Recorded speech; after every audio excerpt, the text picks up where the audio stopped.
nous allons redémarrer en espérant tempérer, contrebalancer les effets de l'après-repas. Alors, je vais donc modérer cette session que nous avons intitulée La médiation théâtrale, une affaire d'entre-deux.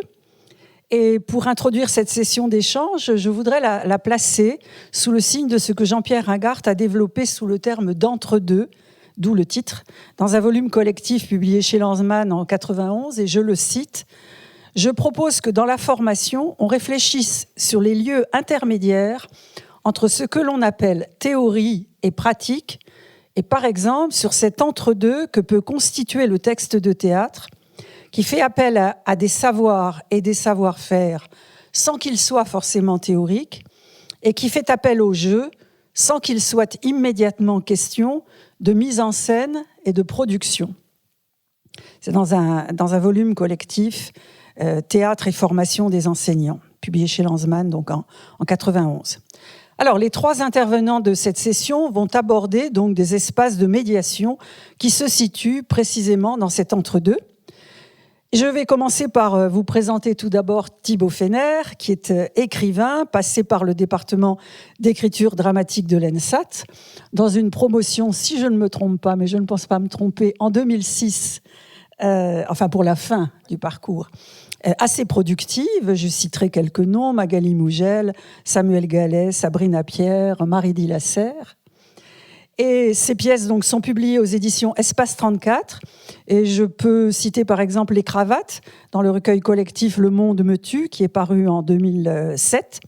Ou encore, paru plus récemment en 2015, Le Camp des Malheureux, suivi de La Londonienne, et qui a, je crois, reçu un prix, le prix de la revue Le Souffleur, si mes recherches sont exactes. Alors, Thibaut Fenner est également maître de conférences en études théâtrales à l'Université de Poitiers.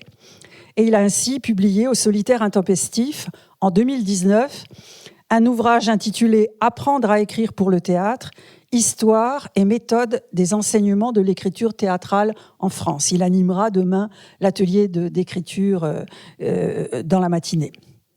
Alors, je lui laisse la parole pour une communication intitulée « La pédagogie des ateliers d'écriture théâtrale, une histoire des questionnements ». Merci Marie. Peut-être juste un mot d'introduction, parce que je rebondis sur une discussion que j'avais à table tout à l'heure avec ma voisine, et on se disait qu'au fond, une chose qui est peut-être importante aujourd'hui dans la question de la médiation, c'est la question des contenus et aussi des méthodes que les artistes mettent en œuvre pour mener ces actions de médiation, ces actions culturelles plus généralement. Et moi, mon travail de thèse est venu d'abord justement d'un déficit d'information quant aux méthodes que les autres auteurs dramatiques mettaient en œuvre pour animer des ateliers d'écriture. Et je trouvais que c'était assez dommage, parce que chacun était un peu enfermé dans son bricolage empirique, et on avait finalement tous à mener énormément d'ateliers d'écriture et peu de dialogue entre nous. Donc ce travail de recherche que j'ai conduit donc entre 2012 et 2015, qui a donné lieu à l'ouvrage que Marie Bernanos a cité, avait vraiment pour but d'abord d'éclairer des pédagogies, toute une inventivité pédagogique, puisque personne n'avait de recette pour, comme dirait Daniel Lemayeux, faire de la poésie dramatique à autrui. Donc, soit il fallait ouvrir son propre chantier de création, soit il fallait inventer des consignes pour déclencher l'écriture d'une autre. Donc voilà, c'était tout à fait dans ce sens-là que j'ai entrepris cette recherche. Aujourd'hui, je vais essayer je ne veux pas reparcourir le livre, je vais plutôt essayer de relier cette question des ateliers d'écriture dramatique à la question de la médiation théâtrale. J'ai préparé une communication écrite, mais je vais essayer de ne pas la suivre tout le temps pour rester un peu aussi visuellement avec vous. Mais quoi qu'il en soit, ce qui m'interrogeait, mais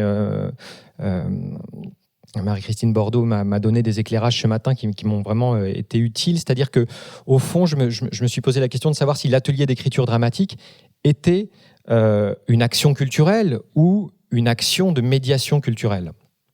puisque pour moi, c'est avant tout une action, je le vivais en tout cas plutôt comme une action culturelle que j'allais faire dans les universités, que j'allais faire dans les prisons, que j'allais faire dans des foyers ruraux, que j'allais faire dans un atelier privé que j'avais monté à Paris aussi à l'époque. Donc une action culturelle, c'est plutôt de l'ordre de l'intervention d'un auteur dans un contexte particulier. Les actions culturelles des auteurs dramatiques, c'est une table ronde, c'est une signature d'un livre, et c'est beaucoup les ateliers d'écriture, qui sont souvent demandés lorsqu'on reçoit une bourse d'écriture ou lorsqu'on est en résidence dans un endroit. On doit en échange animer un certain nombre d'actions culturelles, dont ceci. Mais finalement, en y réfléchissant à l'invitation de Marie Bernanos, je me suis dit qu'en vérité, c'est aussi un dispositif de médiation culturelle, mais alors c'est pas un dispositif de médiation culturelle et artistique discursif, comme vous proposiez ce matin, c'est-à-dire type la rencontre avec le metteur en scène avant d'aller voir son spectacle. Pour moi, c'était ça l'action, la médiation culturelle. On est plutôt dans ce que Marie-Christine Bordeaux appelait, je crois, la médiation expérientielle, si je ne m'abuse, c'est-à-dire qu'on met les participants en position de faire, de pratiquer l'art de l'artiste. On l'invite, si vous voulez, ils sont plus ou moins invités à partager ses techniques, ses questionnements, ses chemins, ses sentiers de création. Et à partir de là, on estime qu'un savoir va pouvoir être transmis, mais pas par la parole, pas par la réflexion avant tout, mais plutôt par, je dirais, le fait d'inscrire ses gestes dans les gestes de l'artiste. Et en cela, je pense que l'atelier d'écriture dramatique a complètement sa place dans ces dispositifs de médiation expérientielle. Excusez-moi. C'est difficile. Voilà. Et ce que je voudrais essayer de développer dans cette communication, c'est au fond deux aspects. Puisque le premier aspect, c'est d'essayer de voir quels sont les contenus en fait, qui sont médiés justement dans ces ateliers par les artistes, comment ça se passe, cette transmission, ce passage. Et pour cela, il faudra regarder les différents contextes dans lesquels ces ateliers ont lieu, puisque le contexte vient vraiment colorer le type de contenu présent dans les ateliers. C'est pas pareil de faire un atelier d'écriture à l'université, de le faire en collège, de le faire en prison, de le faire dans une école nationale de théâtre pour des élèves auteurs, etc. Tout ça vient effectivement définir de toute façon quel type de contenu l'auteur responsable en charge de l'atelier vient transmettre. Ça, c'est un premier point. Puis le deuxième point, il est lié au fond à, je crois, ce que justement Marie Bernanos présentait par rapport à Jean-Pierre Ringard, cette notion d'espace intermédiaire qu'il appelle de ses voeux. Comment est-ce qu'on peut inventer des nouveaux espaces où la théorie et la pratique soient davantage mêlées dans des dispositifs ludiques. Ça rejoint aussi ce que Joël Haddon a je crois, présenté ce matin sur l'inaction, c'est-à-dire comment, enfin en tout cas moi c'est comme ça vraiment que je le reçois, et j'avais lu l'un de ses articles, juste avant, je retrouverai le titre, il est dans le corps de ma communication, mais relativement justement à comment est-ce qu'on peut définir des ateliers de médiation dans lesquels, au fond, on n'est pas dans la verticalité de quelque chose à transmettre, mais dans lequel l'atelier lui-même est une espèce d'organisme comme ça vivant, dans lequel les savoirs sont partagés, sont coélaborés davantage, et qui est doté presque d'une intelligence propre, comme un organisme vivant. Et je crois que l'atelier d'écriture est précisément un modèle pour ce type de médiation en inaction, si je puis dire, c'est-à-dire qu'il présente, et ça j'essaierai de le montrer dans la seconde partie, des caractéristiques qui le qualifient, me semble-t-il, pour être un dispositif de médiation efficient, contemporain, qui justement... je dirais, ne redistribue pas les rôles à la manière de ce que Marie-Christine Bordeaux aussi appelle la médiation muséale. On n'est pas du tout dans la question de la tierce personne, puisqu'effectivement c'est de l'artiste directement au public, mais en plus on n'est pas dans des protocoles de transmission de contenu, on est plutôt dans l'ordre d'une médiation par le relationnel, par la rencontre, par le partage d'expériences, et j'essaierai de développer un peu ces notions-là dans une seconde partie. Rapidement, donc, sur cette première partie, ça ne va pas être si rapide que ça, mais je vais essayer de tenir le temps. Mais en tout cas, j'avais dit aussi que je parlerais un peu de l'histoire, de comment ces ateliers d'écriture dramatique se mettent en place. Donc, je vais essayer de parler à la fois de l'histoire et à la fois, justement, des contenus qui, à chaque époque, sont médiés dans ces ateliers. Et ces contenus étant liés, comme je l'ai dit, au contexte. Mais il se trouve que tous ces éléments se rejoignent. L'atelier d'écriture dramatique, il naît en France au début des années 80. Moi, dans l'enquête en tout cas que j'ai pu conduire, la première occurrence, c'est 1979. C'est un atelier de jeu et d'écriture mis en place par Jean-Pierre Sarrazac à l'Université de Paris 10. Et ensuite, bien sûr, l'expérience un peu fondatrice pour l'histoire des ateliers d'écriture dramatique, c'est Michel Vinaver à Paris 3 à partir de 1984, avec un atelier qui va drainer énormément d'étudiants et qui va permettre d'inscrire l'atelier d'écriture dramatique parmi les cours fondamentaux dans les études d'art du spectacle, dans les études théâtrales, comme un outil justement qui est pensé d'abord, en tout cas par la majorité des équipes qui l'emploient, comme un outil, on va dire, pour faire passer des savoirs, pour faire passer des connaissances sur les écritures modernes et contemporaines. C'est-à-dire que l'atelier d'écriture dramatique à l'université n'est pas d'abord un atelier de création littéraire. En tout cas, la création littéraire sert, si vous voulez, à visiter des formes comme le chœur, comme le monologue, comme le dialogue en stichométie, comme certaines structures, comme le jeu de rêve, le métadrame pyrandélien, etc. On va se servir du passage par l'écriture des étudiants pour leur faire comprendre mieux le paysage des écritures modernes et contemporaines. Ça, c'est vraiment le logiciel de l'atelier universitaire. Après, ça souffre un certain nombre d'exceptions, mais dans les années 80, le principal représentant de cette tendance, on va dire, de l'atelier d'écriture universitaire, c'est Jean-Pierre Sarrazac lui-même, qui donc invente, si vous voulez, des cycles complets de consignes d'écriture qui ont pour but d'éclairer ce qu'il enseigne par ailleurs dans ses cours théoriques, c'est-à-dire la crise du drame moderne et contemporain. Et donc son atelier d'écriture, ça va être une série de consignes, justement, écrivez à partir d'une consigne sur la parabole, à la manière, ou en tout cas en écho avec les paraboles telles que les écrits Claudel, ou écrivez, effectivement, très intéressé par le jeu de rêve de Strindberg, où toute la pièce est perçue à travers les yeux d'un rêveur, ou encore sur le monologue façon Duras ou façon Coltès. C'est-à-dire que c'est vraiment des formes pour visiter des gestes, pour visiter des tendances, des gestes symptomatiques en fait du drame renouvelé qu'il analyse par ailleurs. Bon. Et ça dessine pour moi une première voie de l'atelier d'écriture dramatique que j'appellerais l'atelier d'exercice, puisque c'est une série d'exercices pour venir comme ça sonder un certain nombre d'éléments de la littérature dramatique moderne et contemporaine. Mais son grand contemporain, Michel Vinaver, lui, va partir sur une toute autre piste, et lui va véritablement proposer un atelier de création littéraire. Il arrive à Paris 3 comme un auteur, d'ailleurs, il est professeur des universités, mais c'est par une validation des acquis, donc il est vraiment là en tant qu'artiste, et pour lui, quand il mène un atelier d'écriture, c'est pour faire écrire une pièce aux étudiants. Une pièce de A à Z avec un protocole qui lui permet de reprendre la manière dont lui, il écrit. C'est quelqu'un qui a défini ça, notamment dans les 2 tomes des écrits sur le théâtre parus chez Large. Vous trouverez des pages tout à fait passionnantes là-dessus. Pour lui, il faut se méfier des intentions premières de l'artiste quand il écrit. C'est-à-dire que les intentions premières ne sont pas intéressantes et doivent être dialectisées par l'écriture, doivent être abandonnées au profit d'une sorte de plongée dans la matière de l'écriture qui mène l'auteur vers un sens. Il dit l'écriture est une fouille, ou une avancée à tâtons dans le noir. Et donc, il va falloir s'ouvrir quand on écrit au hasard, aux accidents qui sont produits au milieu d'une phrase, dans une réplique, dans un silence, etc.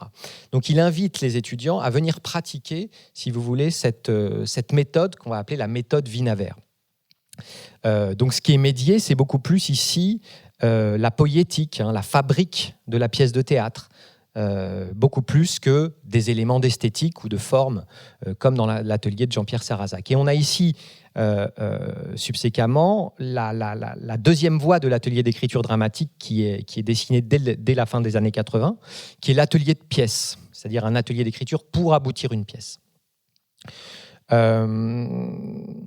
Il y a d'autres auteurs emblématiques de la période, mais je passe sur le deuxième contexte qui arrive un peu après, l'atelier en milieu scolaire, dont plusieurs d'entre vous connaissez bien les enjeux, qui arrive plutôt dans les années 90 et qui va se développer beaucoup à partir de 2000. Donc, dans le cadre effectivement de l'éducation artistique et culturelle, l'EAC, dont il a été rappelé les fondamentaux ce matin. À savoir, dans les textes de cadrage, on trouve effectivement la rencontre de l'artiste, la mise en place d'une expérimentation artistique, d'une pratique artistique, et puis bien sûr l'ouverture à un enrichissement culturel, un enrichissement en termes de connaissances liées aux œuvres. Bon. À partir de ça, les artistes auteurs eux-mêmes qui interviennent dans les collèges, dans les écoles, dans les lycées, vont amener d'autres objectifs qui leur sont propres, des objectifs qui sont parfois politique, il y a un certain militantisme à aller faire un atelier d'écriture dans un collège difficile ou dans une école primaire. Magali Mougel parle du fait d'amener aux participants des armes en fait, politiques, c'est-à-dire qu'à partir du moment où ils sauront écrire, où ils sauront exprimer leur point de vue, ils seront moins vulnérables d'une certaine manière. Fabrice Melchior a aussi une belle... Il y met un sens plus poétique, je vous lis la citation. Je constate, dit-il, au fur et à mesure de ces rencontres, qu'on est très souvent face à des jeunes gens qui sont livrés, écrasés par le prosaïsme. Et que le pendant, cette autre grande force, cette autre grande expérience qui nous est proposée, le poétique, il y a une chose qui est fossilisée sur ce mot-là, c'est forcément le livre de poésie de la bibliothèque. Il faut arriver à débarrasser ce mot-là de tous les fossiles qui l'ont recouvert, mais d'arriver déjà à élucider ce que c'est que le prosaïsme, se lever, s'habiller, aller à l'école, prendre les transports, et leur dire qu'est tout aussi nécessaire la fréquentation de ce qu'on met derrière le mot poème, et que ce n'est pas forcément un rapport au livre. Donc là, c'est vraiment un éveil à ce qu'il appelle l'identité poétique. Enfin, il y a un travail comme ça de sensibilisation. D'autres auteurs vont amener d'autres objectifs dans l'atelier. Bien sûr, l'objectif qu'on commente souvent, c'est d'essayer d'amener les élèves à un autre rapport à l'écriture. On prétend que dans le milieu scolaire, ils acquéreraient un rapport un peu scolaire à l'écriture, à la rédaction. Il se trouve que des tas de profs de lettres enseignent de manière beaucoup plus intelligente que ça, en vérité.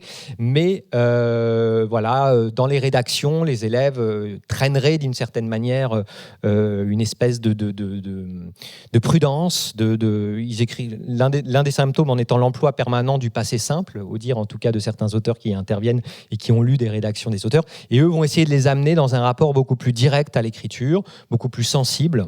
Ça va passer par des consignes, par exemple le fait de travailler à partir de l'écriture qu'ils ont déjà, c'est-à-dire à partir de l'écriture de SMS, l'écriture de tweets, l'écriture de statut Facebook.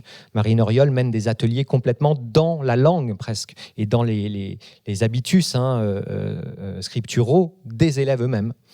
Ça peut passer aussi par le passage par l'oralité. Eugène Durif essaie de travailler sur un parler-écrire pour justement combler ce fossé entre le moment où on parle, où on s'exprime, où il y a une langue, où il y a un rythme, et le moment où on écrit, où tout s'éteint. Donc il y a des tentatives qui vont être faites là-dessus. Et donc tout ça va donner lieu à un certain nombre de consignes. Alors je vais aller très rapidement parce que j'ai déjà dépassé la moitié du temps. Mais en gros, il y a des consignes qui vont travailler justement à rapprocher les élèves de l'écriture, de leur faire toucher un autre rapport plus sensible à l'écriture. Et puis, il y a des consignes qui vont perdurer, qui sont vraiment une leçon de théâtre. Comment est-ce qu'on construit une scène ? Comment on organise le dialogue entre deux personnages ? Qu'est-ce que c'est qu'un enjeu ? Et là, il y a des gens comme Stéphane Joberti qui ont des protocoles qui conduisent d'ailleurs de classe en classe, des fois, en faisant écrire toutes les classes d'une même ville autour d'une même pièce. C'est tout à fait passionnant à voir. Et puis, vous avez aussi des tas de consignes qui vont travailler autour de l'écriture à partir de visuels, à partir de musique, à partir même du fait de toucher des cailloux. On va essayer de rapprocher là d'une expérience sensible qui va se déposer. Le mot de corporéité prononcé ce matin me reste pour rapprocher d'une écriture en tout cas qui en passe par le corps.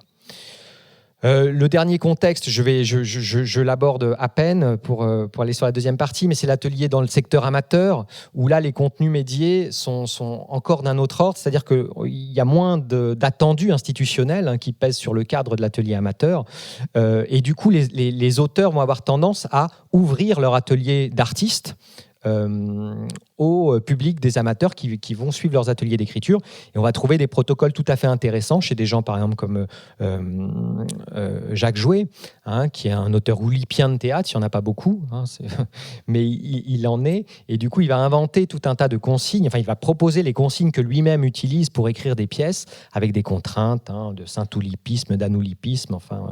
Voilà, et ça va être des ateliers comme ça à contraintes tout à fait intéressants, mais qui sont aussi, qui sont pas, je dirais, des consignes d'atelier, puis ce sont des consignes vraiment littéraires qu'il s'applique à lui-même. Et ça, c'est, me semble-t-il d'ailleurs, toujours intéressant, l'endroit où l'auteur fait de l'atelier l'endroit du prolongement de sa propre pratique et ne crée pas une espèce de frontière entre ce qui lui semble digne d'être écrit et ce qu'il destinerait aux autres sous forme de consignes qui seraient destinées justement à générer une littérature d'atelier, ce qui serait à mon avis un risque.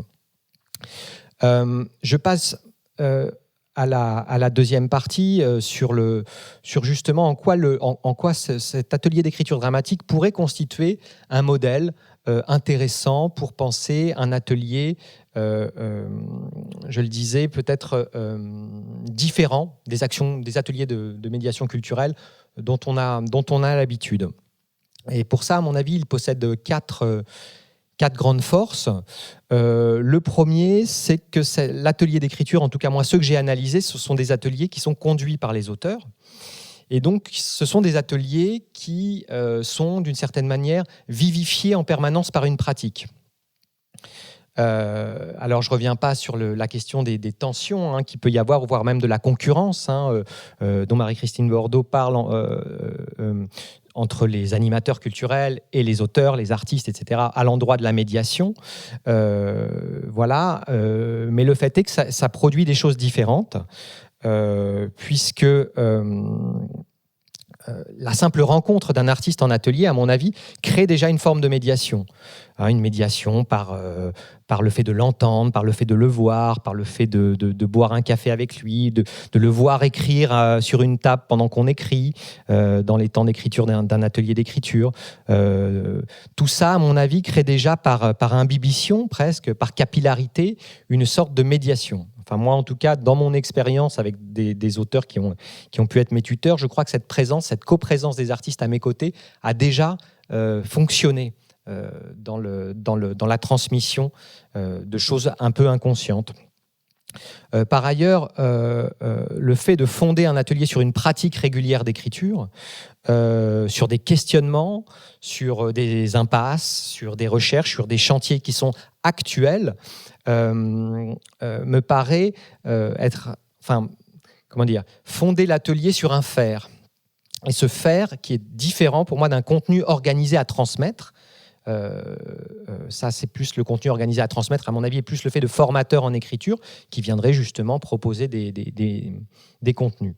De ce fait, là je lis un peu, l'artiste-auteur n'organise pas son atelier autour d'un contenu à transmettre, mais bien plutôt favorise la rencontre entre sa propre expérience et l'expérience que les participants vont faire en atelier.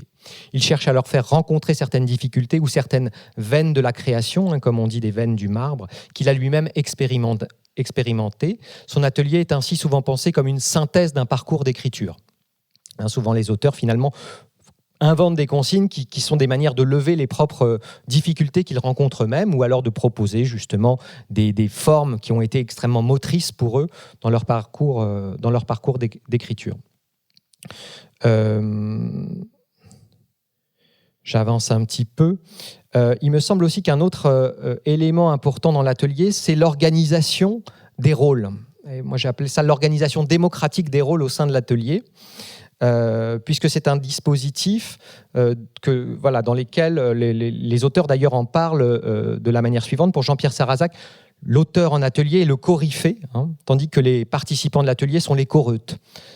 Pour Daniel Lemayeux, l'auteur est le meneur de jeu et les participants sont les joueurs. Pour Enzo Corman, l'auteur est un guide de moyenne montagne et il ne précise pas, mais je suppose que les participants sont des randonneurs ou quelque chose comme ça.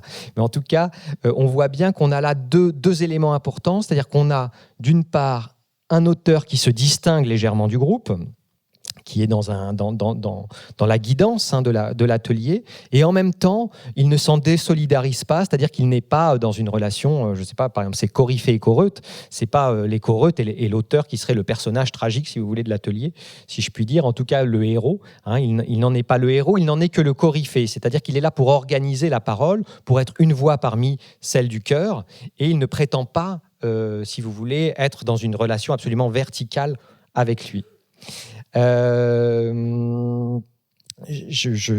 J'avance sur ça pour aller sur les... Oui, dire quand même que cette organisation démocratique de l'atelier, elle se manifeste très fort au moment des retours critiques qui ont lieu en fin d'atelier, quand les textes ont été écrits pendant la séance, et ce moment où le texte est lu et où les participants de l'atelier peuvent le commenter. Eh bien, dans ces dispositifs-là, tout le monde peut commenter. C'est-à-dire que ce n'est pas une leçon d'écriture ou un retour critique d'une parole complètement oraculaire qui n'appartiendrait qu'à l'auteur. C'est au contraire un faisceau de voix qui va exprimer des ressentis, qui va essayer de proposer, pourquoi pas, des hypothèses pour prolonger le texte, etc. Donc ça, c'est un moment important. Autre élément, à mon avis, un peu révolutionnaire dans cette action culturelle ou dans cette action de médiation culturelle, c'est que le fait que le contenu, il est lui-même constitué par les textes des participants. Il n'y a pas de contenu préalable. Il n'y a pas un savoir qui est là en amont de l'atelier. Tout vient de la nature des textes produits, des problématiques qu'ils posent, et l'auteur va être là éventuellement pour relever certaines choses, pour faire une leçon d'écriture, mais à partir, si vous voulez, des propositions des participants eux-mêmes. Et là, on me semble qu'on est vraiment dans un dispositif extrêmement vivant. Et enfin, voilà, peut-être a-t-on accès à un espace utopique, un espace-temps utopique au centre duquel est placée l'expérience de la littérature dramatique. Beaucoup d'auteurs et beaucoup de participants, si vous en avez fait, on sent qu'on est dans un espace-temps un peu particulier dans lequel il y a des potentialités qui peuvent être développées, mais aussi une organisation des rôles justement qui permet, je dirais, une espèce de petite société bienveillante et relativement égalitaire. Et il me semble que ça aussi qualifie l'atelier d'écriture dramatique comme un dispositif absolument efficace pour penser des nouveaux modèles de médiation théâtrale. Je m'arrête là.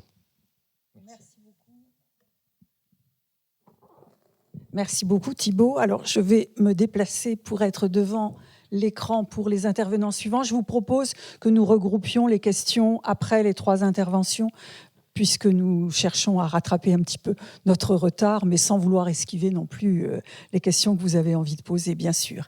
Alors, je vais maintenant vous présenter l'intervenante suivante, Aurélie Armellini, qui est donc médiatrice culturelle au sein de l'association Les Araignées Philosophes, qui est implantée à Bordeaux, après avoir été médiatrice culturelle dans des centres dramatiques nationaux entre 2008 et 2012.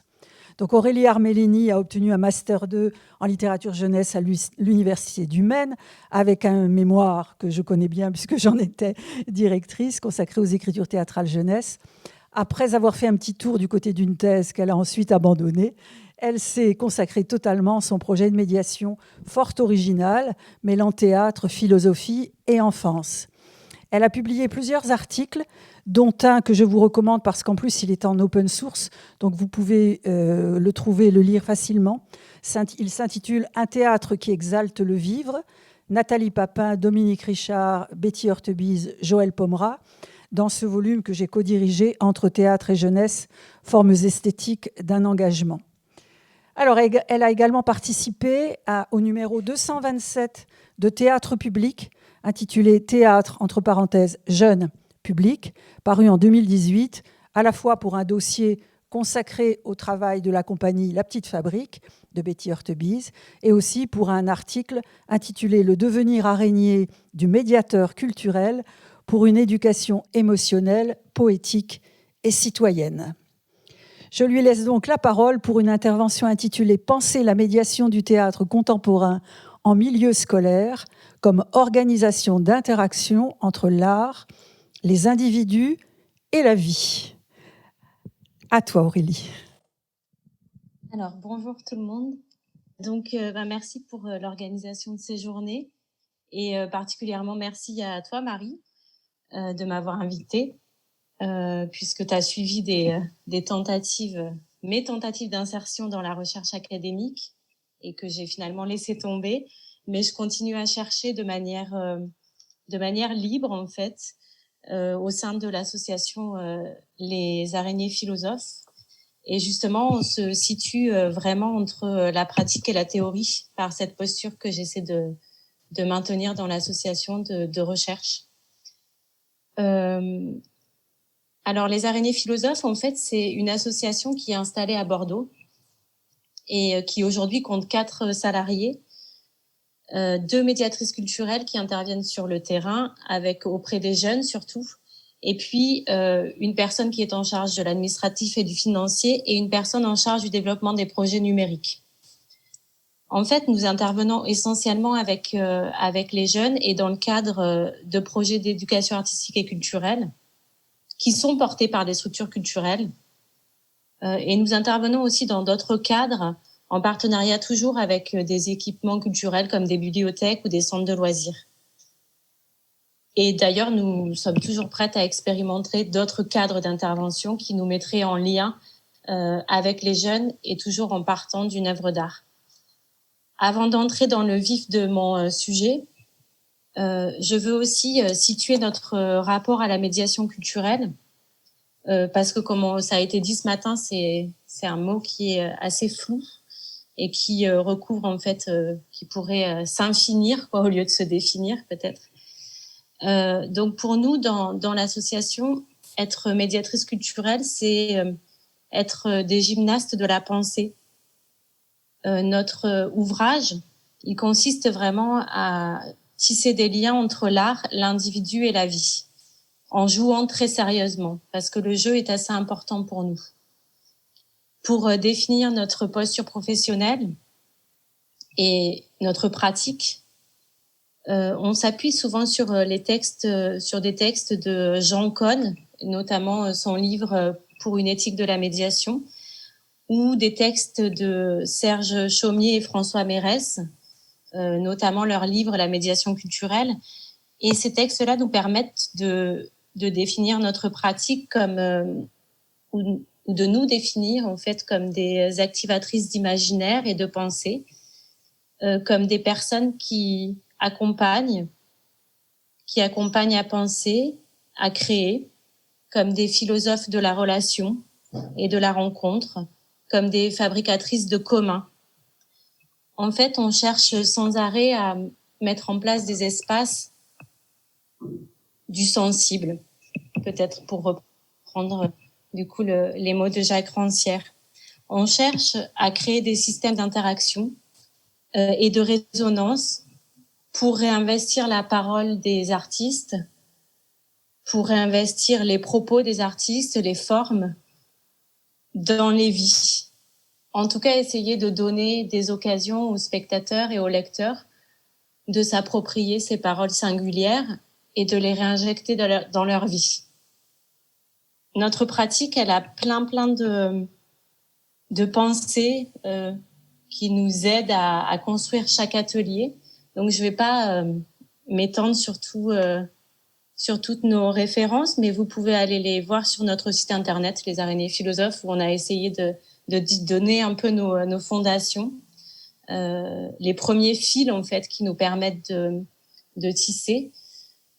Les Araignées Philosophes, c'est important pour moi aussi de donner quand même cette référence en fait, le nom Les araignées philosophes, c'est issu des pensées d'un éducateur qui s'appelle Fernand Deligny et qui a écrit un texte notamment qui s'appelle L'Arachnéen et autres textes. Je ne sais pas si vous voyez là. C'est un livre qui pour moi a été très important dans la pratique des araignées et qui me permet de tisser, de filer la métaphore de l'araignée et de nous définir notre ouvrage comme celui de tisseuse, parce que je considère la médiation vraiment comme un art de la dépendance enchevêtrée. En fait, on essaie tout le temps de faire jouer les œuvres d'art, les vies, les individus, le monde, les uns avec les autres et les uns par rapport aux autres. Et on essaie de créer pendant ces ateliers de médiation des circonstances pour que les jeunes puissent penser ensemble à partir d'une œuvre d'art. Alors, je vais juste citer une de nos références qui vous permettra peut-être après de comprendre l'outil de médiation que je vais vous présenter aujourd'hui et qui a été conçu autour d'un spectacle. Je vais juste lire quelques phrases de Marielle Massé, qui est une femme qui inspire beaucoup aussi la pratique des araignées, qui est spécialiste de littérature française et qui a beaucoup écrit sur l'expérience de la lecture, et notamment dans son livre Façon de lire, manière d'être, qui ça fait quelques années que j'arrête pas de le lire et le relire parce que je trouve qu'il est génial en fait. Et elle nous dit Proust nous invite à lever les yeux de son livre pour revenir au réel, lester de nouveaux instruments, de schémas efficaces et de nouvelles façons de faire attention. C'est tout le thème des épaisseurs d'art que chacun arrive à aménager en soi, en se situant dans les œuvres et en se situant avec les œuvres dans le monde. Une pratique de ressaisie intérieure et d'invention de formalités, une démarche individuelle devant les livres. Un geste de lecture pour décider de formes de vie, pour se façonner soi-même et façonner son environnement en donnant, comme tout le monde, une nuance et une valeur existentielle à ses propres sensations. Ne pas regarder seulement la lecture une fois le livre fermé, mais commencer par mesurer ce que la lecture fait aux formes de la vie ordinaire, en observant comment elle prend place au cœur des façons d'être et des façons de faire des individus. Alors nous, on cherche comment le spectacle, justement, ou le texte de théâtre peut prendre place au cœur de nos façons de faire, comment il nous donne à penser la vie, comment il nous donne à penser nos vies, comment il nous donne à penser au monde qu'on partage, comment il reste une expérience qui n'est pas déconnectée de nos vies. On aime bien avoir 4 verbes tout le temps avec nous pour créer nos outils de médiation. On pourrait dire que c'est les 4 piliers de la médiation arachnéenne.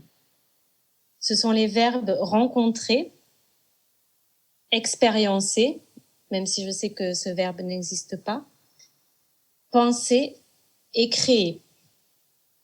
Voilà, ça c'est des verbes importants qui sous-tendent aussi notre pratique. Alors concrètement, qu'est-ce qu'on fait et comment on le fait? Je vais essayer de vous présenter un outil de médiation qui vient d'être créé en fait pour un spectacle qui tourne en ce moment, qui s'appelle Qui a cru Kenneth Arnold, et c'est un spectacle créé par le collectif Osso, un collectif bordelais. Et pour ce spectacle, ils ont été accompagnés d'un auteur de théâtre contemporain qui s'appelle Riyad Ghani. C'est un spectacle qui est voué à être diffusé dans plein de théâtres et des salles de classe aussi. Des salles de classe, c'est un spectacle qui est plutôt en direction des adolescents. Alors, ce spectacle, c'est quoi exactement? En fait, c'est une conférence qui est entre science et théâtre et qui questionne la croyance, en mettant en scène 3 personnages, un scientifique, un comédien, un journaliste, qui s'intéressent à la possibilité de l'existence d'extraterrestres, qui s'intéressent aux phénomènes aérospatiaux non identifiés, aux ovnis. En fait, quand le spectacle arrive dans la classe, les les élèves pensent vraiment que c'est une conférence et ils ne savent pas que le scientifique est un comédien qui joue, que le comédien est un comédien, que le journaliste est un comédien. Enfin bref, c'est vraiment une occasion de questionner le vrai du faux. Au-delà du sujet des extraterrestres, c'est le théâtre et le fait de jouer déjà questionne ce vrai du faux. Donc pour nous, en tant que médiatrice, puisque le collectif nous a invités à créer des outils de médiation, c'est une occasion géniale de questionner la croyance. Qu'est-ce qu'on croit, comment on croit, où est la vérité, est-ce que la vérité existe, est-ce qu'il y a des vérités, une vérité, enfin bref, toutes les questions sont là et nous, on va juste chercher quels outils on peut créer pour amener les jeunes qui sont en face du spectacle à prolonger leur questionnement, le questionnement qu'offre le spectacle dans l'espace de la médiation. Donc, je vais essayer de vous dire un petit peu, déjà avant de vous montrer sur mon écran une pochette d'exploration qu'on a créée, je vais essayer de vous dire un petit peu, de partager notre méthode de conception au sein de l'association Les Araignées Philosophes. Donc là, on conçoit des outils avec un collectif qui nous invite à créer des outils de médiation spécifiques à un spectacle. Donc, on a la chance de pouvoir avoir accès à la création, c'est-à-dire aux répétitions, aux textes. On a la chance de connaître ce collectif et de pouvoir discuter régulièrement avec eux sur leur intention de mise en scène. Et ça, c'est une étape assez importante, en fait, cette étape où on va vraiment se connecter à l'acte de création pour essayer... Parce que déjà, on va commencer à penser comment on va pouvoir le prolonger dans l'espace de la médiation. Donc là, ça passe par vraiment beaucoup de discussions, d'échanges de contenu pour cerner les intentions de la mise en scène, pour connaître la dramaturgie aussi, les entendre parler de ce qu'ils ont envie de faire et les voir écrire leur spectacle et le texte aussi, en fait, puisqu'on a pu aussi échanger avec l'auteur. À partir de là, la deuxième étape, c'est déjà nous, médiatrices, qu'est-ce que ça nous fait ? Qu'est-ce que ça nous fait, en fait, ce texte ? Qu'est-ce que ça nous fait, toutes ces conversations ? Quels questionnements s'engagent dans nous ? Comment ces questionnements ils peuvent être partagés et être matière commune à penser ? Donc ça, on laisse résonner, en fait, en quelque sorte, tout ce qu'on a vu dans la première étape, tout ce qu'on a récolté, on laisse résonner dans nous. Et puis là, va démarrer une autre phase où on va aller chercher encore de la matière. Ça veut dire écouter des émissions de radio, lire des textes de philosophie, faire des connexions avec des lectures qu'on a déjà eues avant, peut-être avec des films, avec tout ce qu'on peut en fait se laisser rebondir, en fait, laisser rebondir la matière récoltée auprès des artistes avec d'autres matières artistiques, littéraires, philosophiques.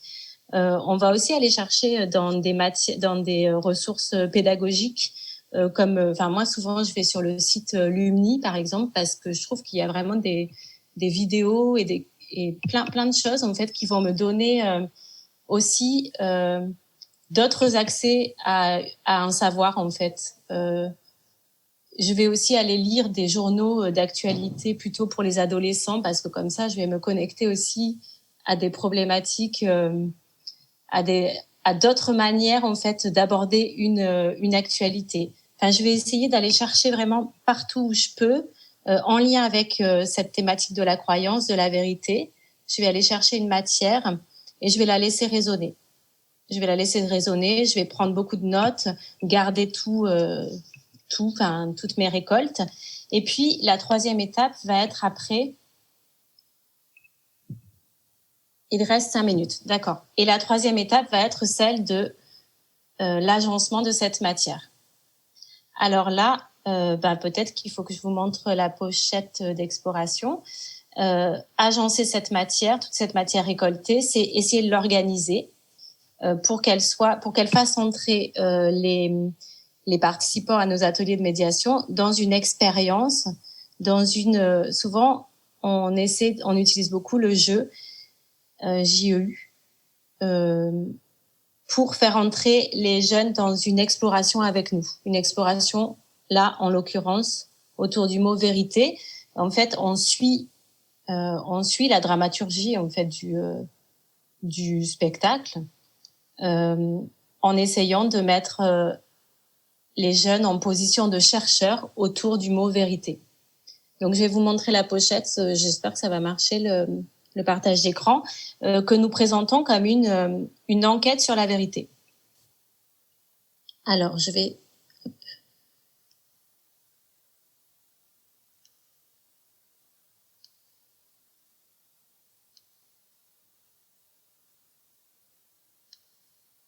Alors, est-ce que ça fonctionne? Ah. Oui, je sais pas. Oui, ça marche. Ok, donc c'est une... en fait, quand je dis pochette d'exploration, ça pourrait être un peu comme un dossier pédagogique, mais pas du tout pédagogique, quoi. Enfin, un peu, mais pas totalement.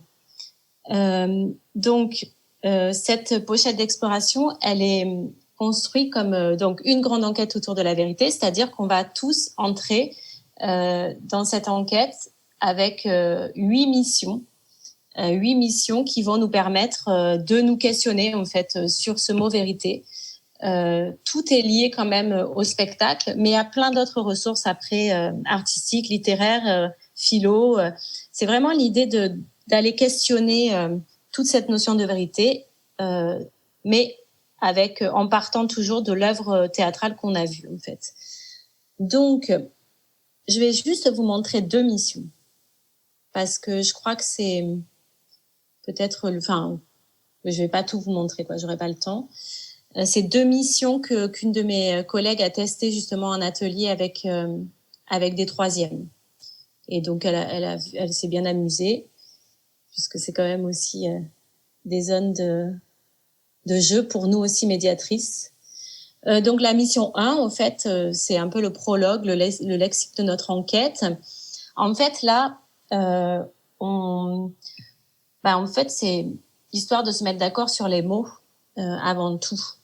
Le spectacle, il met en scène un scientifique, un comédien et un journaliste.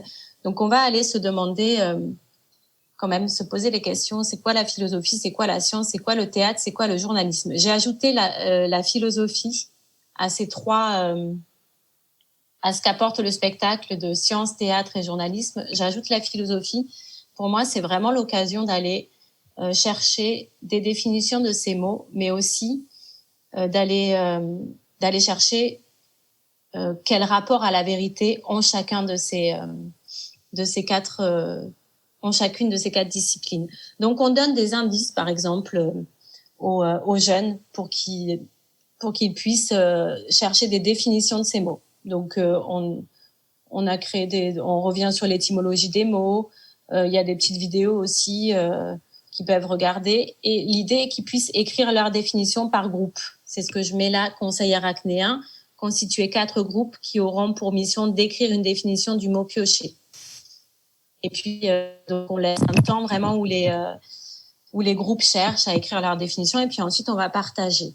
Et ensuite, une fois cette première mission faite, on va mettre en lien les découvertes, c'est-à-dire on va demander aux jeunes de chercher quel lien il y a entre les 4 mots de la mission 1. Là aussi, on donne un petit indice. Le petit indice, il vient justement d'un livre de Jean-Pierre Sarrazac. Je ne sais pas si... Je pense que vous devez le connaître. Je vais au théâtre voir le monde. C'est un livre, enfin c'est une collection moi que j'utilise beaucoup, Chouette pensée chez Gallimard. Et dans ce livre, à un moment, il dit le philosophe et l'homme de théâtre sont cousins parce qu'il y en a un qui cherche la vérité par la voie du raisonnement et l'autre par le chemin le plus détourné de la fiction. Bon, ça donne un indice au groupe quand ils cherchent le lien qu'il y a entre philosophie, théâtre, science et journalisme. Donc ça, c'est la première mission pour se mettre un peu dans l'ambiance et se mettre d'accord sur les mots, quoi, en fait. Et puis, on fait un lien aussi avec le spectacle. Hop. Alors, je vais je pense que je vais très vite là, mais je vais quand même vous montrer une autre mission qui est un quiz en fait qui apparaît, qui est la mission 6. Et là, c'est le moment du grand quiz pour savoir ce qui est vrai. Donc là, on est allé chercher des informations différentes informations et les groupes de jeunes sont invités à à chercher si elles sont vraies ou fausses. Non seulement à chercher des réponses, mais aussi à expliquer évidemment comment ils ont réussi à départager le vrai du faux. Puisque tout le spectacle, en fait, c'est vraiment que ça. En fait, les jeunes sont tout le temps en train de se questionner sur ce qui est vrai, ce qui est faux, comment on sait si le scientifique a raison, si c'est le comédien, c'est ce qui est hyper actuel en plus. Donc c'est autant en profiter pour se questionner et donner des outils justement pour questionner ce réel, cette information.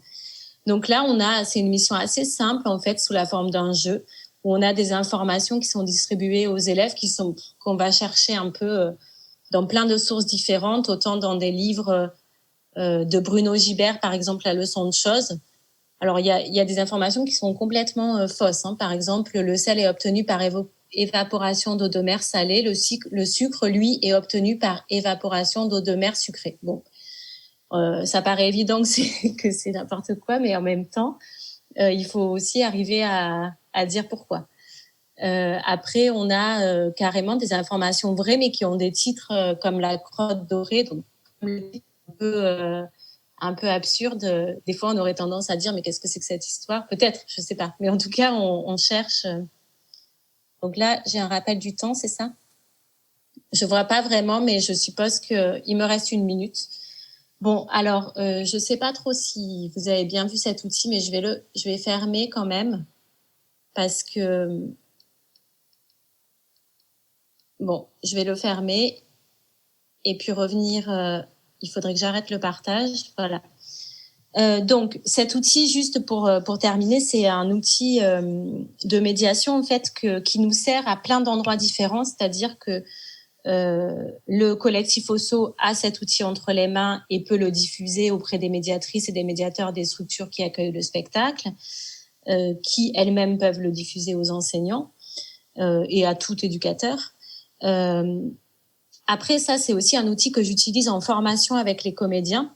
C'est-à-dire qu'on va faire une journée de formation avec cette pochette et on va chercher, on va expérimenter l'émission ensemble et on va voir comment eux aussi, ils peuvent s'en emparer et réinjecter dans des ateliers qui sont entre pratiques théâtrales, du coup, et réflexives, puisque il y aura cette pochette à l'appui. Donc, on va chercher ça. Et puis, les comédiens questionnaient aussi beaucoup comment intervenir, quelle place avoir en bord de scène, parce que chaque fois, ils sont très déçus des échanges qu'il y a juste après le spectacle et ils voulaient aussi avoir une matière à penser en fait disponible qu'ils pourraient utiliser directement. Donc, on réfléchit aussi à ça avec le collectif et à partir de cette pochette qui contient plein de possibles en fait, plein de missions possibles, plein de questions possibles, plein de jeux qui peuvent être utilisés à plein d'endroits différents. Qui sera aussi d'ailleurs cette pochette l'objet d'une formation pour les enseignants à Guingamp. Voilà, donc c'est un outil qui peut être utilisé à plein d'endroits, qui nous aussi, en tant que médiatrice des araignées philosophes, nous sert de support.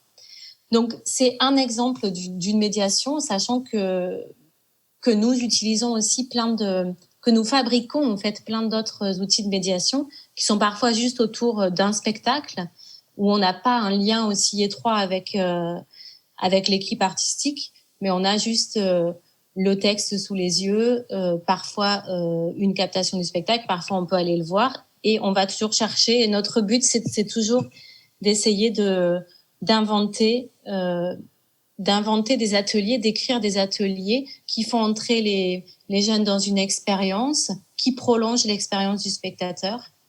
Et puis dans un jeu, quoi, en fait. Parce que nous, on s'amuse à inventer. Et après, on s'amuse dans les ateliers à partir de la parole des artistes. Enfin, voilà, on cherche à les connecter à la vie. Bon. Merci beaucoup Aurélie pour cette présentation d'activité dont je pointerai, et ça sera une question intéressante à renvoyer aux ateliers d'écriture, comment ne pas formater les modes de médiation, mais les adapter, enfin c'est plus que les adapter à l'objet, faire en sorte qu'il y ait comme une démarche performative entre les différents acteurs, dont l'œuvre spectacle en l'occurrence. Merci beaucoup.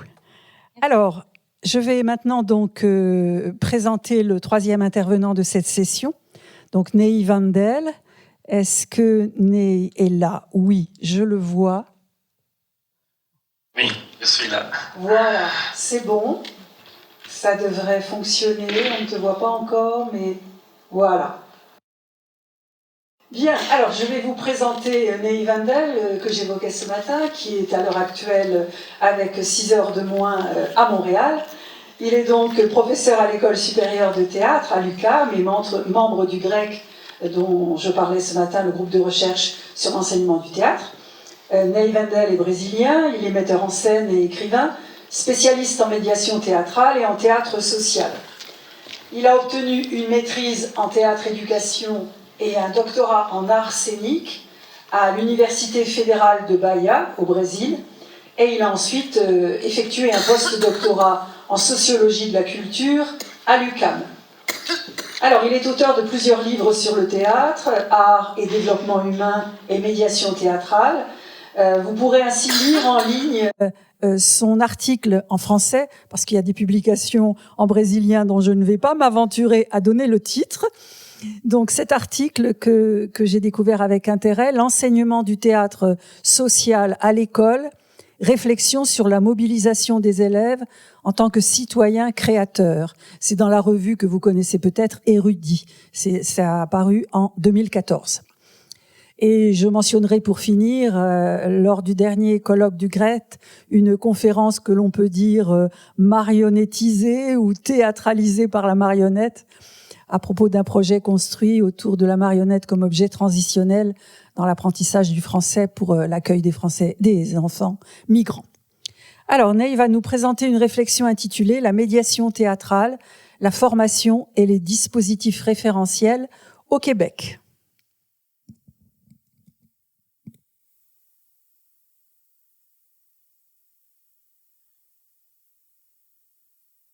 C'est bon, on peut y aller. Bonjour. Quand on commence vraiment à dialoguer entre médiateurs et public, j'ai toujours pensé à des boîtes qu'on peut ouvrir et on peut découvrir des choses. Mais au long du temps, j'ai découvert que dans ces boîtes, il y a toujours des graines.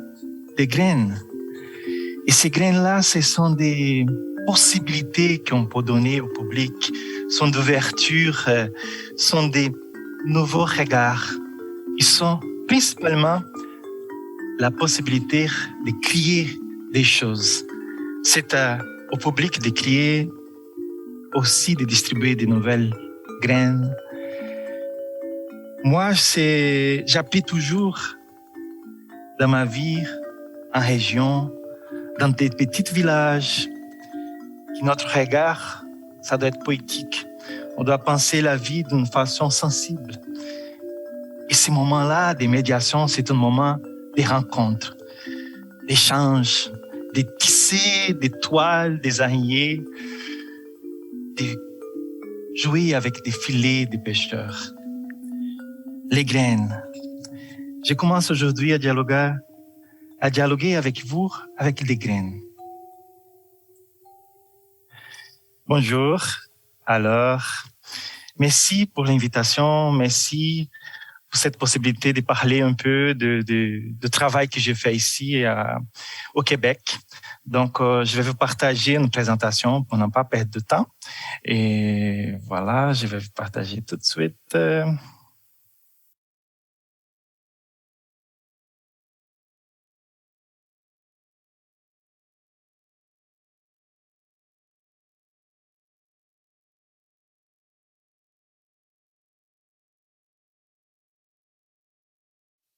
Voilà, je vais parler de la médiation théâtrale, la formation, les dispositifs référentiels au Québec. Donc, je suis ici à l'Université du Québec à Montréal. Je fais partie du groupe de recherche sur l'enseignement du théâtre, le GRET, qui a été créé en 2014 avec mes collègues ici à l'université et aussi de plusieurs collaborateurs Marie Bernardossi, c'est aussi une collaboratrice. Donc, on a déjà organisé plusieurs colloques. Le dernier, c'était la semaine dernière ici à l'UQAM.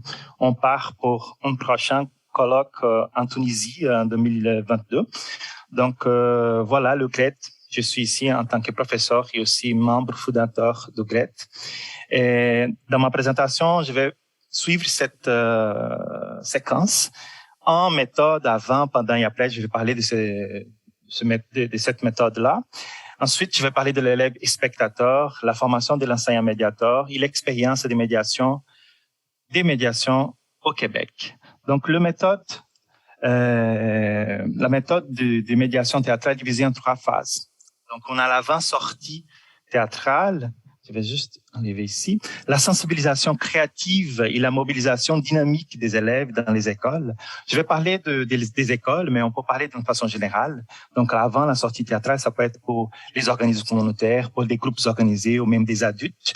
Donc, c'est la sensibilisation créative et la mobilisation dynamique des élèves dans les écoles avant la journée des présentations du spectacle. L'étape où les élèves sont initiés aux éléments thématiques esthétiques du spectacle. Donc, toute cette activité avant, ça peut se dérouler un mois avant, 2 mois avant, 1 semaine avant, mais c'est toujours avant la grande journée attendue. C'est la journée de la sortie théâtrale. Ensuite, on a le pendant la sortie théâtrale, c'est le moment d'appropriation. C'est l'expérience d'appropriation esthétique et thématique de l'œuvre théâtrale qui commence quand les élèves partent de l'école jusqu'à leur retour. Donc, ces moments-là, au moment qu'ils rentrent dans l'autobus, on peut déjà avoir des activités dans l'autobus. On peut déjà avoir des activités au moment qu'ils arrivent au théâtre et jusqu'au moment qu'il va retourner à l'école. Donc, pendant c'est la présentation, et il peut y avoir des discussions avec les acteurs après. On pourrait avoir des gens, des médiateurs qui vont faire des activités dans l'entrée avec ces étudiants. Donc, c'est toujours le pendant. Okay? Mes étudiants ici ont déjà créé par exemple, des jeux d'interaction en utilisant le téléphone portable avec les adolescents. Au moment qu'ils ont rentré dans l'autobus, ils ont donné le code et là, les étudiants ont suivi comme un jeu pendant le déplacement jusqu'au théâtre. On a déjà fait des quiz dans l'autobus et au moment, on a déjà pensé des écrans interactifs de l'entrée où, au moment que les étudiants arrivent, les élèves arrivent, ils peuvent déjà découvrir des choses du spectacle au moment qu'ils vont jouer avec l'écran interactif. Donc, ce sont plusieurs activités et on sait qu'on a des visites au théâtre, on a aussi les discussions, les débats qu'on a avec les acteurs. Tout ça, ça fait partie du pendant. Après la sortie théâtrale, c'est le moment ils sont déjà à l'école. Donc, c'est la réverbération de l'œuvre auprès des élèves à l'école dans les journées à venir, afin de les faire revivre les éléments thématiques, esthétiques trouvés dans la présentation. J'utilise ce mot réverbération parce que pour moi, il y a toujours une réverbération à l'infini. Donc, il y a une réverbération personnelle, c'est-à-dire moi, avec moi-même, mes pensées, mes sentiments, mes idées à partir du spectacle, et une réverbération sociale, c'est-à-dire moi avec les gens. Je commence à parler du spectacle, je commence même à jouer des personnages du spectacle. Les gens, au moment les adolescents voient une scène, ils pourront répéter cette scène à l'école, mimiser cette scène à l'école. Donc, c'est la réverbération sociale et personnelle, ces deux-là. Et c'est l'infini. On peut passer 10 ans après, et là, ça vient encore une image, un sentiment qu'on a vécu pendant le spectacle. Donc, cette méthode-là de médiation théâtrale, c'est pas une méthode créée pour moi. Non, jamais. C'est comme des expériences qu'on a partout. Et d'une façon, j'organise ça, je systématise de cette façon-là pour faire les formations ici à l'université, pour organiser les matériels et les outils. Donc, mais j'ai quand même, quand on pense aux activités avant, pendant et après, il faut penser à 2 éléments. C'est ça que je travaille avec mes étudiants en médiation. Il y a les éléments esthétiques. Il y a aussi les éléments thématiques. Esthétique, c'est toutes les choses en lien avec ces spectacles de marionnettes, c'est un spectacle plus surréaliste, c'est un spectacle où il y a la musique, la danse, ces performances. Donc, c'est les éléments esthétiques, techniques qui sont là aussi. Et les éléments thématiques, et ce spectacle-là parle sur quoi? Quels sont les sujets abordés? Donc, ce sont les éléments thématiques. Avec ces deux éléments-là, le médiateur, il peut développer des matériels didactiques, il peut développer des séquences créatives, dynamiques pour le pendant, l'avant, pendant et après. On a cette méthode est expérimentée au Brésil entre 2002 et 2007. Donc, j'ai été comme médiateur théâtral et moi, j'ai développé ces activités. J'avais une équipe aussi de médiateurs avec moi et cette méthode est structurée en avant, pendant et après a été systématisée à partir des expériences avec le spectacle Prends bien soin de moi, de metteur en scène brésilien Luiz Mafus au Brésil avec le soutien d'un organisme social. Donc, on avait un spectacle sur la violence à l'école et là, on a resté quand même 2-3 mois à l'école pour développer ces activités. Et un spectacle sur le thème de la violence scolaire dans une esthétique brésilienne présenté aux étudiants du secondaire. Les étapes avant, pendant et après duraient de 3 à 5 mois dans chaque école. Activités mises en pratique par les jeunes acteurs issus des écoles publiques qui ont été formés par l'organisme social. Ce texte-là a été fait dans une écriture collective avec les élèves et les enseignants des écoles. Au moment qu'on a fait les écritures collectives, on a transformé un spectacle dans une dramaturgie structurée. On a fait jouer avec des comédiens issus des écoles, aussi des jeunes comédiens des écoles publiques. Et là, ils ont joué le spectacle. Et là, on a présenté ce spectacle aux écoles, mais on faisait des activités vraiment pratiques en théâtre. On a fait expérimenter des choses. Je défends beaucoup l'idée que je vois ici, la même chose, c'est qu'on met les adolescents, on met les enfants en pratique par la médiation, dans la médiation théâtrale. Même avant, pendant et après. Et là, ce livre-là, ça vient de sortir. J'ai traduit le livre en français pour parler de cette expérience, Prends bien soin de moi, théâtre, affection et violence dans les écoles. Ça va sortir en janvier ici au Québec et après je peux envoyer en France. Donc c'est une expérience. Et à partir de cette expérience-là, j'ai développé ma recherche au doctorat et au postdoctorat aussi. Donc, on parle de l'élève et spectateur. Cette méthode de médiation théâtrale est basée sur la mise en expérience de l'élève et spectateur. En tant que spectateur autonome, pour moi, je crois beaucoup au regard autonome de chaque personne. C'est comme des êtres humains qui sont là, capables de faire pour soi-même son interprétation, son processus de lecture individuelle, personnelle. Donc, c'est le spectateur capable de regarder avec autonomie. Mais cette autonomie, elle a besoin des codes, d'apprendre des codes théâtraux avant. Donc, c'est pour ça qu'on a la médiation. On va aider ces jeunes à avoir des codes théâtraux pour interpréter les choses. C'est quoi un éclairage, un son, les décors, les acteurs, les jeux d'acteurs, la dramaturgie, tous ces mondes-là de théâtre. Il y a le droit aussi de connaître pour développer une autonomie d'interprétation de lecture. On a le spectateur citoyen culturel. Ça vient avec l'idée de citoyenneté culturelle qui est bien développée ici dans les politiques en région. Donc, cette idée de mettre le citoyen au milieu de la production culturelle, pas seulement dans le milieu de l'appréciation, mais dans le milieu de la production culturelle.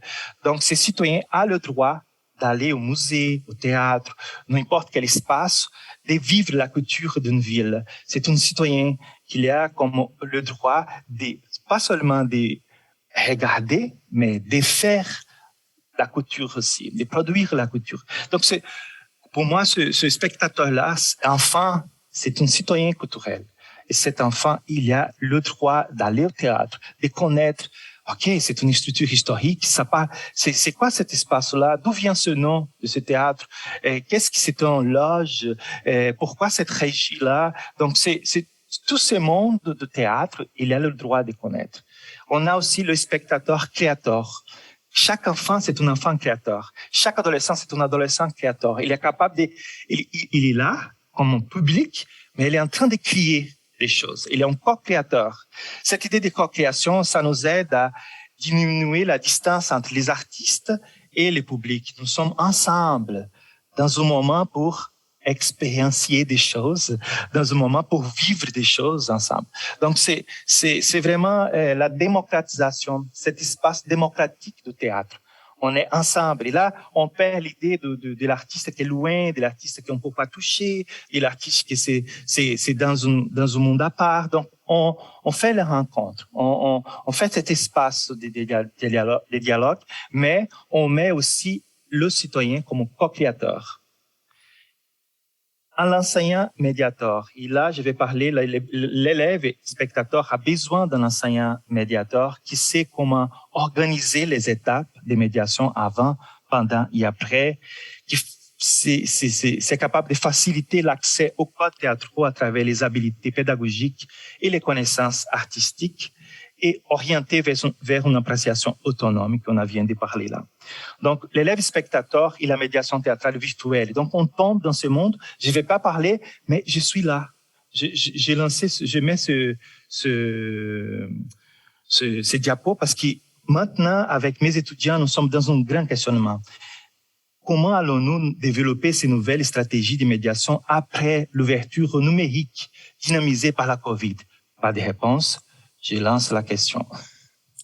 Parce qu'on parle de médiation maintenant, il faut réfléchir sur ces aspects-là. Donc, il y a une formation des enseignants médiateurs ici. On a créé la création du cours médiation théâtrale en 2015 dans le programme de formation des enseignants en art dramatique de l'UQAM. Dans ces programmes-là, ils ont une session pour développer, passer par l'introduction théorique et pratique à la médiation culturelle et théâtrale. Ensuite, il y a la pratique d'écriture du cahier de médiation, je dis cahier de médiation théâtrale, mais on peut dire dossier pédagogique, on peut dire outil de médiation culturelle, mais c'est moi, et avec l'activité que je développe ici, on appelle des cahiers de médiation théâtrale. Donc, ce sont des cahiers pour une compagnie, ce sont des cahiers pour un projet culturel, ce sont des cahiers ou pour un espace théâtral. Donc, ce sont des cahiers qu'on développe vraiment le processus d'écriture. On a la préparation des projets de médiation théâtrale pour les subventions culturelles. Ils apprennent comment écrire un projet et aller chercher de l'argent pour le développer. Et on a l'immersion dans les expériences de médiation théâtrale dans la francophonie. C'est le moment qu'on a pour connaître plusieurs expériences, pas seulement ici, mais ailleurs. On a le site médiationthéâtrale.uqam.ca. C'est un site en construction. Je suis le professeur, mais je suis aussi le responsable pour le site. Donc, c'est un site toujours en construction. Mais là, je mets disponible en PDF les cahiers qu'on écrit ensemble. Ces cahiers-là sont vrais cahiers parce qu'ils sont utilisés après par les compagnies de théâtre ou par les théâtres. Donc, on a aussi des courts articles, là, des petits textes sur des expériences en médiation théâtrale dans la francophonie. Et une explication sur qu'est-ce qu'on fait dans le cours. Donc, c'est le site. Exemple du Québec, né? Donc, on a ici la Maison Théâtre. C'est une maison théâtre où actuellement elle développe beaucoup l'idée d'un théâtre, de médiation théâtrale philosophique. Elle a choisi, la Maison Théâtre, elle a choisi cette ligne, cet axe des médiations. C'est vraiment intéressante. Ils ont aussi, c'est une maison théâtre, c'est un regroupement de 30 compagnies de théâtre. C'est une association pour le théâtre jeunesse. Et actuellement, ils développent des outils technologiques en jeu vidéo pour la médiation. Il y a des personnages en jeu vidéo. Ils ont une équipe de médiateurs qui se déplacent dans les écoles. Ils produisent aussi des capsules vidéo sur YouTube, disponibles pour les enseignants. Donc, ils sont très actifs dans le monde technologique et philosophique. C'est un exemple pour vous. On a le théâtre Denise Pelletier. C'est un théâtre dédié aux adolescents. Donc, ce sont des montages de grands répertoires classiques pour les adolescents, mais parfois vraiment dans une adaptation plus contemporaine pour ces adolescents-là. Ils sont aussi, ils travaillent beaucoup avec une écriture de médiation où les adolescents passent la journée dans le théâtre. Donc, au matin, ils font des ateliers de décors. Ils vont construire des décors, des costumes pendant le matin, et ensuite, ils vont regarder le spectacle. Donc, c'est comme une journée des pratiques théâtrales, mais plus en lien avec le spectacle, mais vraiment technique. Ça, c'est une expérience référentielle, le théâtre Denise Pelletier. On a le théâtre jeunesse Les Gros Becs, là, je sors de Montréal, donc c'est à Québec-Ville, c'est vraiment une région, c'est loin ici de ce grand centre urbain, c'est le Montréal. Et là, le Théâtre Jeunesse Le Québec, il travaille beaucoup avec le développement des outils pédagogiques ou des cahiers de médiation théâtrale. Et ils sont une référence aussi en région pour ce type de travail de médiation et diffusion pour les enfants, les petits-enfants jusqu'aux adolescents. Donc, il y a beaucoup de matériel didactique sur le site que vous pouvez aller voir, aller découvrir aussi. On a le Festival Transamérique, FTA, qui a une expérience par plusieurs types d'activités de médiation. Il y a le parcours étudiant. Ce parcours est vraiment intéressant parce que les étudiants en région passent ici une semaine à Montréal, et là ils vont vivre la culture à Montréal, c'est-à-dire aller au musée, aller à plusieurs présentations de FTA, mais vivre la ville aussi et faire des ateliers. Donc c'est comme une résidence des adolescents qui font du théâtre ici pendant une semaine. C'est vraiment intéressant. J'ai participé pendant une journée avec eux. C'est très dynamique et c'est une immersion dans la pratique en danse, en théâtre, parce que le festival est pour la danse et pour le théâtre. Donc, c'est le parcours étudiant. Il y a plusieurs vidéos qui expliquent comment ils font ça. C'est vraiment un exemple aussi pour nous.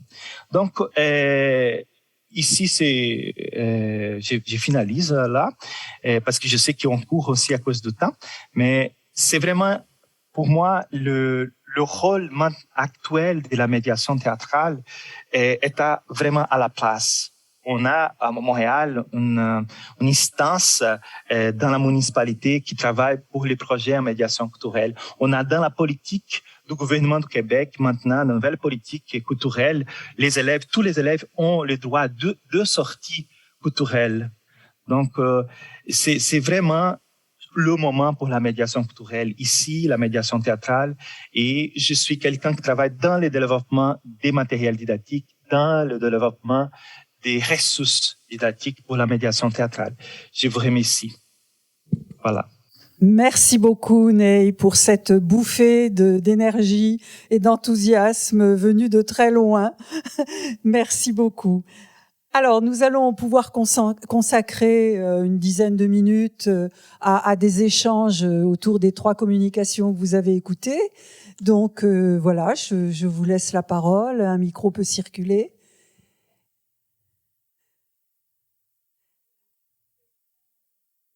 Alors, il faut prendre le micro. Moi, j'avais juste une question sur les partenariats qui existent entre des structures comme la vôtre et la France. Peut-être c'est de l'ignorance de ma part, mais tout ce que vient de nous montrer ce monsieur au Québec, est-ce qu'il y a des partenariats, est-ce qu'il y a des choses, est-ce qu'il y a des équivalents en France, pardon. Peut-être je pose mal ma question. Par exemple, ce festival d'immersion des adolescents. Enfin, qu'est-ce qui existe comme lien? Alors déjà, je donnerai la parole à Ney après, mais il y a eu des échanges entre le Québec et la France, il y en a beaucoup, hein. Et on a eu l'occasion de présenter lors de précédentes journées d'études un travail qui a été fait en partenariat entre la compagnie d'Anne Courel, qui n'était pas à l'époque à l'Espace 600, mais qui est maintenant directrice de l'Espace 600 à Grenoble, et puis des auteurs qui ont traversé l'Atlantique. Alors c'est là où on voit que les conditions actuelles nous posent des questions, ça c'est sûr, pour tous ces échanges. Et puis oui, il y a des pratiques dans celles que Ney a présentées qui existent en France, bien sûr. Mais peut-être qu'il y a... ce que je vois, moi, entre les 2 pays et les 2 cultures, c'est peut-être qu'il y a plus de pragmatisme de l'autre côté de l'Atlantique. On a peut-être des choses à entendre de ce point de vue-là en France, me semble-t-il, hein. Alors, Ney, est-ce que tu veux intervenir? Malheureusement, je ne connais pas vraiment des projets. Je sais qu'il existe plusieurs projets en France qui sont le même type d'activité de résidence pour les adolescents pendant les festivals, aussi de ce travail de développement des outils qu'on a ici, on a en France. Mais la partie école, on nous sommes avancés ici parce qu'on a c'est tout ce programme en lien avec la formation des enseignants spécialisés. Donc, comme on a ces enseignants spécialisés dans les écoles, en théâtre, en danse, en musique, en art visuel, on a tout un programme. Les 2 ministères sont ensemble. ministère de la Culture, ministère de l'Éducation, ils ont le programme culturel à l'école, mais dans ce programme, il y a toute une partie de médiation culturelle actuelle.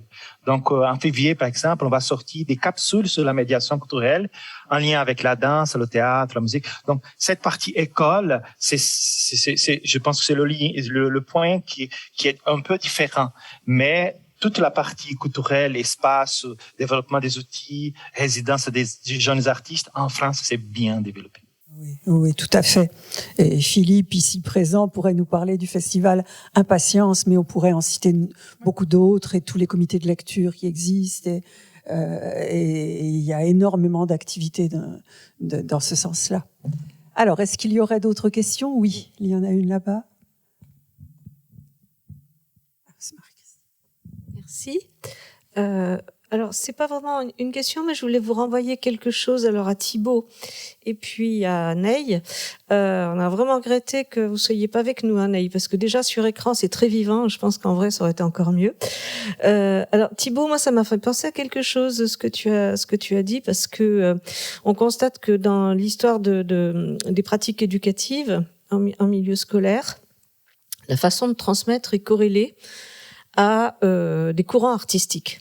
Hein, par exemple, l'expressionnisme en art, etc. Moi, j'ai eu le sentiment que c'est un petit peu ce que tu nous disais de manière indirecte, en disant il y a des ateliers oulipiens, etc. Donc, je voulais savoir ça t'évoquait quelque chose.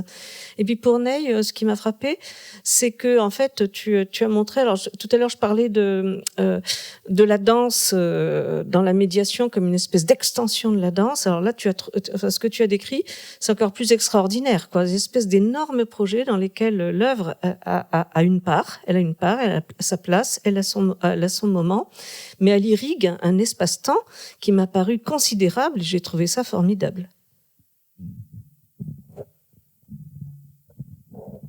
Je rebondis parce que ça fait un peu le lien avec le Québec, mais je faisais une interview il y a 15 jours en ligne aussi de Diane Pavlovitch, qui est la directrice du programme d'écriture dramatique de l'École nationale de théâtre du Canada, voilà, à Montréal.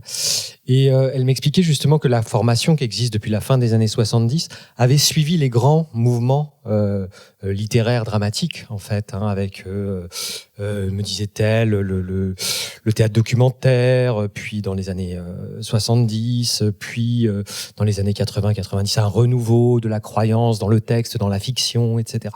Et comment la grille pédagogique qu'elle avait mise en place, enfin elle le dirige depuis une vingtaine d'années, mais elle y était présente aussi un peu antérieurement, a toujours essayé de suivre, hein, et aujourd'hui par exemple se pose la question, et je faisais d'ailleurs un article là-dessus, des écritures collaboratives entre l'auteur et les metteurs en scène, ces fameux auteurs qui écrivent en échangeant en permanence avec des metteurs en scène par exemple, comme Marion Aubert ou comme Marie Lasserre aussi qui travaillent là-dessus, voilà.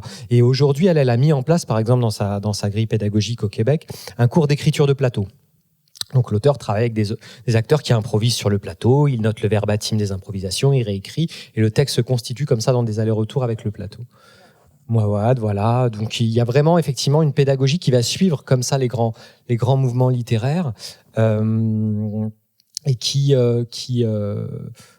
en France, alors soit on a des ateliers qui se font un peu des ateliers d'histoire des formes, hein, je parlais de Jean-Pierre Sarrazac, et lui il va carrément remonter, faire une espèce de cours historique, et puis on en a d'autres effectivement qui s'ancrent vraiment dans le très contemporain, dans l'immédiatement contemporain, et là on va être effectivement aujourd'hui sur l'épico-dramatique, on va être sur des mouvements comme ça, sur écrire le groupe, écrire le chœur, enfin on a énormément de le polylogue à la Daniel Danis avec ses monologues où s'interpolent comme ça des dialogues sur toutes finalement ces reconfigurations de l'épique et du dramatique. Il y a énormément aujourd'hui de consignes qui viennent travailler ça.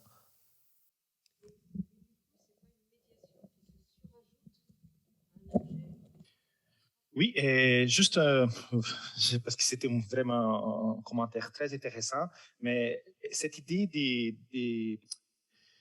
des outils et des pensées aux outils avec le processus de création. Actuellement, on a le défi dans ce processus de création collective où le médiateur doit être présent dès le début. Donc, dès le début du processus, il est là. Il fait partie de la co-construction avec les artistes, les dramaturges, toute l'équipe. Et ça rend des activités aujourd'hui avec la maîtrise. Ici, on a développé, par exemple, des conférences avec des géographes, des spécialistes en roches, parce que le spectacle parlait des roches. Donc, c'est tous ces ensembles-là dans la médiation, mais ça vient avec le processus où le médiateur est inclus dès le début. Donc, il fait partie de la création parce il va inclure le public dès le début. Donc, il y a des théâtres ici qui fait comme des soupers avec les spectateurs pour discuter le thème du spectacle. Et dans ces soupers-là, ça sort des sujets, des thèmes. Donc, je pense que cette idée d'être ensemble avec le public dès le début du processus, ça aide beaucoup dans ces pratiques en écriture collective aussi. Et la danse, ouais, c'est vraiment très riche, ces idées de la médiation en danse. C'est beaucoup en développement, moins qu'en théâtre, mais beaucoup en développement ici. Alors moi, je voulais justement poser une question, puis on te redonnera la parole après Marie-Cine, pour faire le lien et faire intervenir Aurélie aussi sur une question qui est commune à vos trois interventions. Je me souviens d'une réflexion de Jean-Pierre Sarrazac, je ne sais plus si c'est dans le livre qu'il a publié avec Joseph Danan ou dans un article, où il évoquait la question de l'écrivain qui enseigne à l'université en tant qu'universitaire, mais qui est écrivain, une question que tu connais, et doit-il ou non favoriser une écriture qui ressemble à son esthétique, qui soit dans la perspective de son esthétique, ou doit-il essayer de rester en quelque sorte dans un extérieur à sa propre expérience? Et quand on écoutait Aurélie tout à l'heure, et ça me semblerait intéressant que vous ayez un échange là-dessus, comment faire créer une chambre d'écho entre l'œuvre, les différents moi, les différentes personnes qui sont dans le jeu de la médiation et les activités? Et il me semble que, Aurélie, dans ce que tu as imaginé, et on pourrait parler aussi d'autres activités du côté de la philo, cette question-là, elle est en jeu. Est-ce que vous voulez tous les trois là intervenir sur cette question? Aurélie, peut-être?